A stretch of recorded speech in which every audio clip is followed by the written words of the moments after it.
La candeur. Le mot « candide » est un terme que les êtres humains qui parlent de manière inconsidérée et irréfléchie emploient la plupart du temps de façon impropre. En raison de la paresse de l'esprit qui constitue une entrave, ce terme n'est pas suffisamment ressenti en intuition pour être saisi correctement. Mais quiconque ne l'a pas saisi dans toute son ampleur ne pourra jamais non plus l'utiliser correctement. Et pourtant, c'est justement la candeur qui offre aux hommes un pont solide pour leur ascension vers les hauteurs lumineuses. C'est elle qui donne à chaque esprit humain la possibilité de mûrir et de se perfectionner pour qu'il puisse être éternellement dans cette création qui est la demeure de Dieu le Père, une demeure qu'il met à la disposition des êtres humains à condition qu'ils y restent des hôtes qui lui soient agréables et ne causent pas de dommages en des lieux qui leur furent confiés par grâce, uniquement en usufruit, avec une table toujours abondamment garnie. Mais comme l'être humain est loin à présent de la candeur qui lui est si nécessaire, et pourtant, sans elle, il ne peut rien obtenir pour son esprit. L'esprit doit posséder la candeur, car il est et reste un enfant de la création, même lorsqu'il a acquis sa pleine maturité. Un enfant de la création. Cette expression renferme un sens profond, car il doit se développer pour devenir un enfant de Dieu. Qu'il y parvienne ou non, dépend uniquement du niveau de conscience qu'il est disposé à acquérir au cours de sa pérégrination à travers tous les plans de la matière. Mais il faut aussi que cette disposition intérieure se concrétise en actes.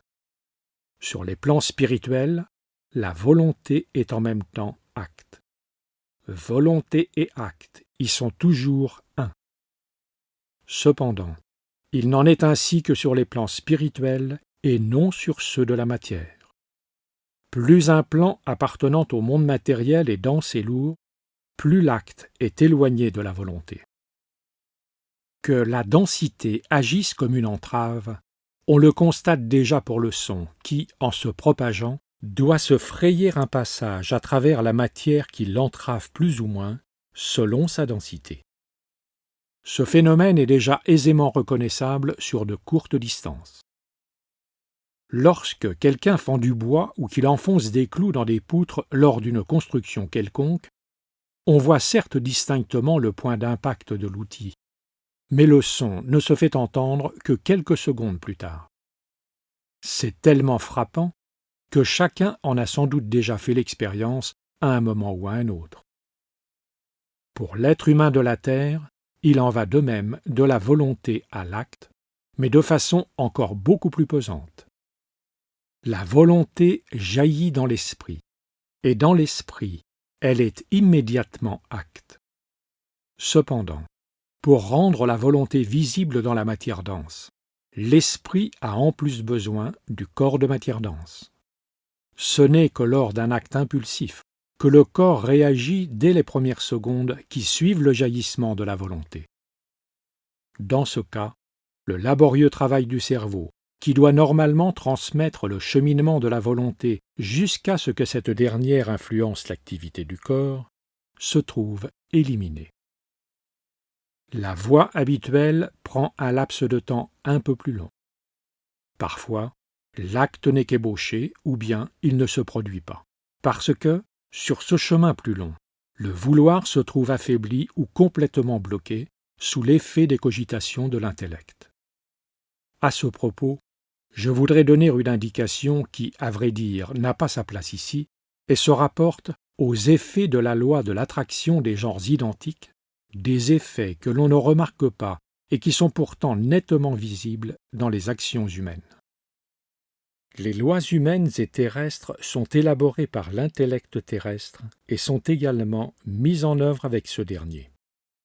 Voilà pourquoi les plans soigneusement mis au point avec l'intellect, c'est-à-dire les actes réfléchis, sont en tant que tels plus sévèrement sanctionnés et plus durement jugés que les actes passionnels, c'est-à-dire les actes irréfléchis. Ces derniers bénéficient dans la plupart des cas de circonstances atténuantes.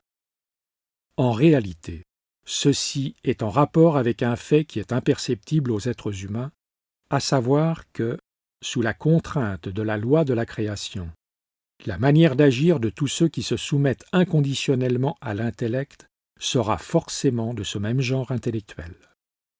Pour ces derniers, il est donc tout à fait concevable qu'il en soit ainsi. Sans qu'on en ait connaissance, dans le cas d'un acte passionnel, la majeure partie de la réparation revient ainsi au domaine spirituel.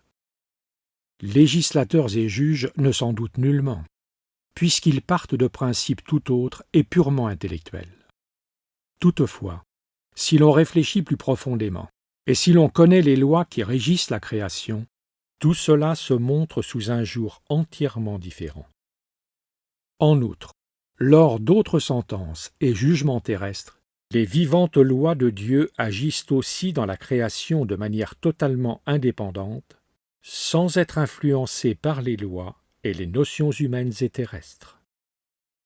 Assurément, il ne viendra à l'idée d'aucune personne sensée de croire qu'une faute réelle, et pas seulement ce que les hommes qualifient de telle, puisse être effacée devant les lois de Dieu en même temps qu'elle est purgée par une peine édictée par l'intellect terrestre.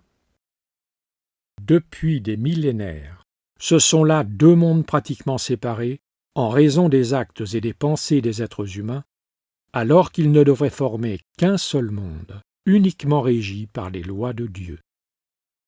Une peine terrestre de ce genre ne peut mener à un rachat que dans la mesure où les lois et les peines concordent parfaitement avec les lois de Dieu. Or, il existe deux sortes d'actes passionnels. D'une part, ceux qui ont déjà été décrits et qu'en fait, on devrait qualifier d'actes impulsifs, et d'autre part, ceux qui jaillissent dans le cerveau et non dans l'esprit, et qui sont du ressort de l'intellect. Ces derniers sont irréfléchis, mais ils ne devraient pas bénéficier des mêmes circonstances atténuantes que les actes impulsifs. Toutefois, faire avec précision la différence entre les deux ne sera possible qu'à ceux qui connaissent toutes les lois de Dieu dans la création et sont instruits de leurs effets. Cela doit être réservé à une époque ultérieure, durant laquelle il n'y aura plus d'actes arbitraires, même parmi les humains, parce qu'ils auront une maturité d'esprit qui les fera uniquement vibrer dans les lois de Dieu, et cela dans tous leurs actes et dans toutes leurs pensées. Cette digression a pour seul objectif d'inciter à la réflexion. Elle ne faisait pas partie du but proprement dit de cette conférence. Contentons-nous de noter ici que, sur les plans spirituels, volonté et acte sont un, mais que, sur les plans matériels, ils sont séparés en raison de la nature de la matière. Voilà pourquoi, jadis déjà, Jésus disait aux hommes « L'esprit est prompt, mais la chair est faible. » La chair, c'est-à-dire ici la matière dense du corps, ne met pas toujours à exécution tout ce qui était déjà volonté et acte dans l'esprit. Pourtant, sur terre également, l'esprit dans son vêtement de matière dense pourrait toujours obliger son vouloir à se traduire en acte matériel s'il n'était pas trop paresseux pour cela. Il ne peut rendre le corps responsable de cette paresse, puisque le corps fut donné à chaque esprit uniquement en tant qu'instrument qu'il doit apprendre à dominer afin de s'en servir correctement. L'esprit est donc un enfant de la création, et il doit être candide s'il veut atteindre le but qui est sa raison d'être dans la création. La présomption de son intellect l'a éloigné de la candeur parce qu'il ne pouvait saisir ce qu'elle est vraiment. Ce faisant, il a perdu tout soutien dans cette création, qui se voit à présent contrainte de l'expulser comme un étranger, un perturbateur et un être nuisible, afin de pouvoir elle-même rester saine. C'est ainsi que les hommes en viendront à creuser leur propre tombe par leur fausse manière de penser et d'agir. Comme il est singulier que tout être humain désireux de laisser pour une fois la fête de Noël le toucher véritablement, doivent d'abord essayer de se reporter au temps de son enfance. C'est pourtant là le signe évident qu'il n'est absolument pas capable, en tant qu'adulte, de vivre la fête de Noël en intuition. Telle est bien la preuve qu'il a perdu quelque chose qu'il possédait étant enfant. Pourquoi cela ne donne-t-il pas à réfléchir aux êtres humains? Une fois de plus, c'est la paresse d'esprit qui les empêche de s'occuper sérieusement de ces choses. C'est bon pour les enfants, pense-t-il, et les adultes n'ont absolument pas le temps de s'en occuper. Ils doivent réfléchir à des choses plus sérieuses. Plus sérieuses. Par ces choses plus sérieuses, ils n'entendent que la course aux biens matériels et ne se réfèrent donc qu'au travail de l'intellect. Or, l'intellect refoule bien vite tout souvenir loin à l'arrière-plan pour ne pas perdre la suprématie lorsque, pour une fois, on laisse le champ libre à l'intuition.